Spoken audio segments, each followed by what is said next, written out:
தூதுவளையட அரைச்சு தொண்டையில தான் நினைச்சு மாமங்கிட்ட பேச போரே மணிக்கணக்கா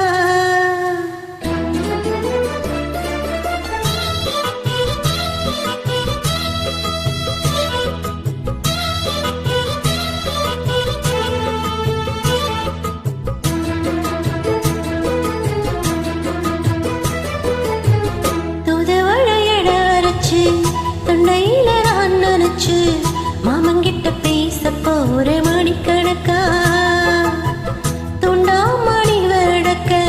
துண்டி விட்டு எரிய வச்சு முகத்தை பார்க்க போற நாள் கணக்கா அந்த இந்திர சந்திரனும் மாமே வந்தா எந்திரிச்சு நிக்கணும் அந்த ரம்பையும் ஊர்வசியும் மாமனுக்கு தொண்டுகள் செஞ்சிடணும் நான் காத்தாகி ஊத்தாகி அவனை தழுவி கட்டிக்கணும் தொண்டையில தான்